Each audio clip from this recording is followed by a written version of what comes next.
Good evening, ladies and gentlemen. My name is Peyton Welch, and I was asked to give the address to my fellow classmates, to which I responded, my email address or my house address? Or do you mean the church address? As I pondered how I could creatively present PeytonGWelch@gmail.com and 17 Harbor Code, Slidell, LA 70458, I then discovered that address is a formal synonym for speech. My apologies for the miscommunication. When I sat down to write this, I knew I wanted to say something that had never been said. But then again, that has probably already been said. My next idea was to say something really profound and wise in hopes that it would alter the course of some people's lives. But let's face it, the ripest season of life for imparting wisdom is the gap between high school and college, between young adulthood and adulthood. I won't be the first person to share my 2 cents on the meaning of life with these kids, nor the last. So since that wouldn't work either, I eventually decided to implement Plan C. Why don't I just write an emotional, heartfelt love letter to my classmates? What a novel idea. I believe serenity and reverence are necessary for such a time as this. Dear, my dearest dears, 20 young kids straight lined up on stage, getting kind of anxious now because we finna graduate. We did it. We made it. We finally through. Ridiculous cap and gown, but we still looking cool. 12 plus years of really putting in work. I salute you all today for being up in this church. The class of 2015 will always be the best. From now until forever, always #blessed.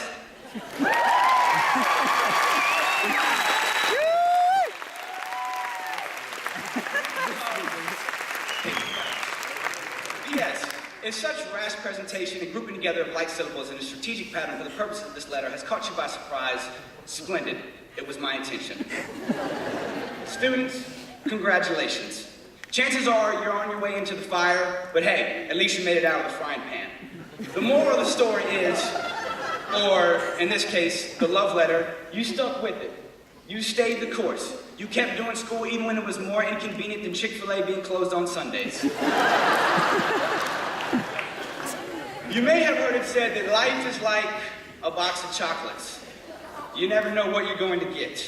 My only issue with that analogy is that every time I've got a box of chocolates in my life, I knew exactly what I was getting. Maybe that just means marketing has improved dramatically since the making of Forrest Gump. Maybe that means not enough people buy me chocolate. Or maybe that calls for a new analogy. Life is like an Instagram post. You choose what you want to show the world. With the abundance of filters and lighting settings, each one of us can change how we really look and how we want to look. It's tempting to crop out all of our failures and imperfections. Some of us may have posted a photo or two with the tagline, "No filter." Graduates, my question for you is this: can your life boast no filter? I would like to take this time to formally apologize to those of you in the audience who are unable to relate to my Instagram analogy. To those of you, I say this: life is still like a box of chocolates. If you're too old to know what Instagram is, chances are you can't see well enough to read the label on the chocolate box.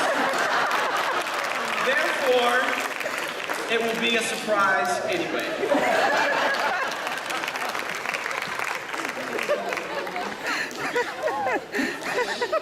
With all jokes aside, students, I believe each one of you are children of God.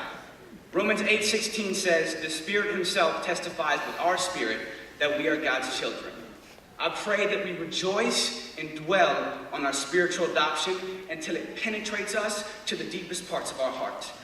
Our identity is rooted in the person of Jesus Christ. Understanding this is the only way to be what you were truly created to be.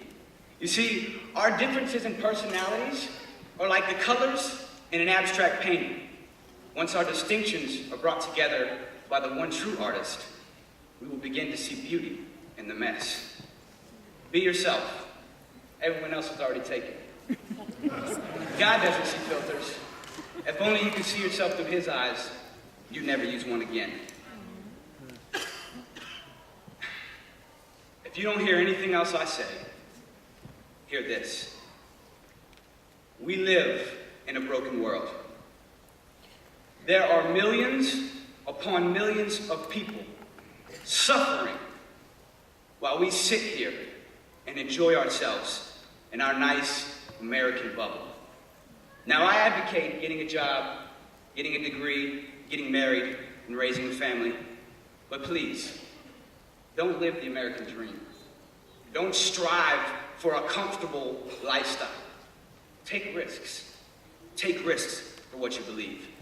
You see, life is one big, long race that we can't drop out of. But it's okay to stop and smell the roses. And when you do, pick a few and hand those out to others. We are blessed with far too much to keep to ourselves. So go. Go into Louisiana. Go into the United States of America. Go into the ends of the earth and preach the gospel with your mouth and with the way you live your lives.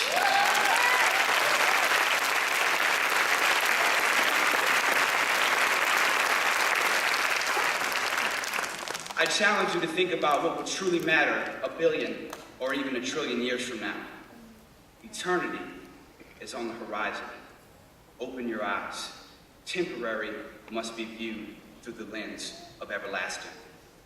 You see, we don't serve a back pocket God that we can just pull out and use as convenient to us. If we claim to be Christians, then we claim to love Jesus. And if we claim to love Jesus, then we will be passionate about doing what he says. Lastly, creation is your playground. Go explore the creativities and mystery of God for as long as your heart desires. And let your soul find its resting place in the gracious embrace of the Father. Take risks, live with no filter, and walk as sons and daughters of God. One life to live soon will pass. Only what is done for Christ will last. Graduates, I pray that your dreams will soon become realities.